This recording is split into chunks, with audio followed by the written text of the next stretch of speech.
नमस्कार, स्वागत है आपका YouTube चैनल में एक नई और विशेष जानकारी के साथ। मैं आपके साथ आचार्य राहुल कृष्णन। जैसा कि आपने वीडियो के ऊपर तो लिखा हुआ देख ही लिया होगा कि आज हम किस विषय पर बात करने वाले हैं। तो चलिए, वीडियो को शुरू करने से पहले जो वीडियो को पहली बार देख रहे हैं वो चैनल सब्सक्राइब करना ना भूलें। एक बार की बात है, जब सीता माता मांग में सिंदूर लगा रही थी, उसी समय हनुमान जी ने आश्चर्यचकित होकर सीता माता से पूछा था, आप ये क्या कर रही हैं? तब सीता माता ने कहा था, पुत्र, मैंने प्रभु श्री राम की दीर्घायु के लिए मांग में सिंदूर लगाया है। तब श्री हनुमान जी ने बहुत सारा सिंदूर लेकर अपने पूरे शरीर पर लगा लिया था कि मेरे प्रभु श्री राम अमर रहें, उनकी दीर्घायु हो। मेरा कहने का तात्पर्य, सुहागन स्त्रियां अपनी मांग में सिंदूर और गले में मंगलसूत्र को धारण करती हैं। ये दोनों चिन्ह स्त्री के सुहाग का प्रतीक माना जाता है। और आपको बता भी दें कि स्त्रियां मांग के जिस स्थान पर सिंदूर लगाती हैं वह स्थान ब्रह्मरंध्र के ठीक ऊपर का भाग होता है। और यह पुरुषों की अपेक्षा स्त्रियों का ज़्यादा कोमल भाग होता है। इसलिए शास्त्रों में उस भाग की सुरक्षा के लिए सिंदूर का विधान दिया गया है। और यदि हम वैज्ञानिक दृष्टि से इसे देखें तो सिंदूर में एक पारा जैसी अलभ्य धातु भरपूर मात्रा में होती है।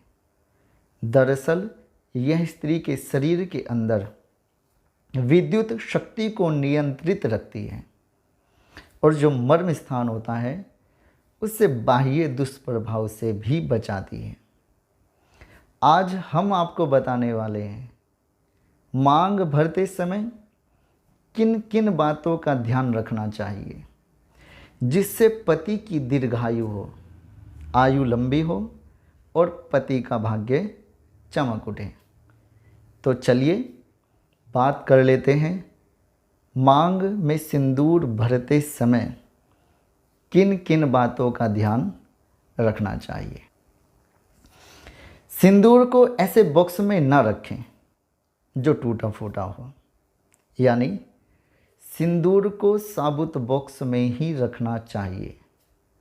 कभी भी अपना सिंदूर किसी अन्य स्त्री को नहीं देना चाहिए, यानी अपना सुहाग किसी के साथ शेयर ना करें।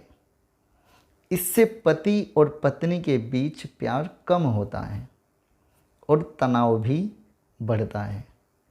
यदि कभी आप पार्लर में जा रही हों तो सुहाग का जितना भी सामान होता है आप दूसरे से लगवा सकते हैं, आप दूसरे से धारण करवा सकते हैं, परंतु कभी भी सिंदूर को किसी से नहीं लगवाना चाहिए, बल्कि उसे खुद ही लगाना चाहिए।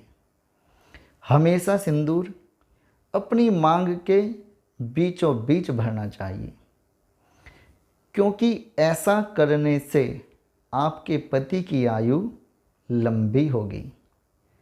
यदि कोई भी विवाहित स्त्री सिंदूर को अपनी मांग के इधर उधर भरती हैं तो उनकी और उनके पति की आयु कम होती है। मांग में सिंदूर हमेशा सीधा ही भरना चाहिए। और कई बार विवाहित स्त्रियां सिंदूर भरकर उसे अपने बालों में छिपा लेती हैं, लेकिन कभी भी ऐसा नहीं करना चाहिए, क्योंकि ऐसा करने से पति की मान प्रतिष्ठा कम होती है। और पति की दीर्घायु के लिए मांग भरते समय इस मंत्र को 3 बार अवश्य ही जप करके मांग भरनी चाहिए।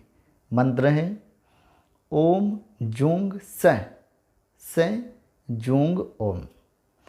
इस मंत्र को 3 बार जप करके यदि मांग भरती हैं तो ऐसा करने से पति की दीर्घायु होती है और भगवान शिव की कृपा दोनों के ऊपर सदैव बनी रहती है।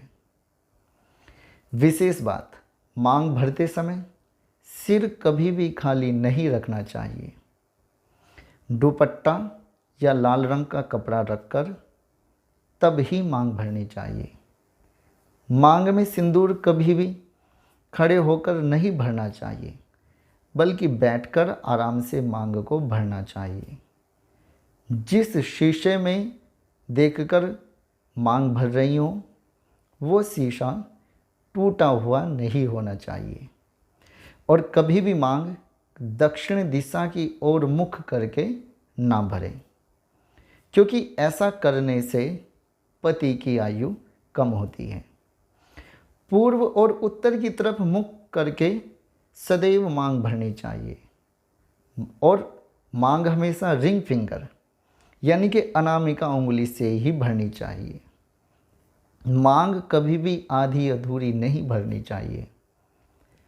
मांग को पूरा और लंबी भरनी चाहिए। विशेष बात, आजकल का एक ट्रेंड चल रहा है कि मांग लिक्विड सिंदूर से भरते हैं। मांग हमेशा सूखे सिंदूर से ही भरनी चाहिए और यदि संभव हो सके तो महीने में एक बार जब आप बाल धोएं तो पति के हाथ से सिंदूर अपनी मांग में अवश्य लगवाएं। तो ये थी आज की विशेष जानकारी, जिसे अपनाकर आप अपने दाम्पत्य जीवन में खुशी भर सकती हैं और प्रेम बढ़ा सकती हैं। अगर ये जानकारी आप सभी को अच्छी लगी तो इसे शेयर करना मत भूलिएगा।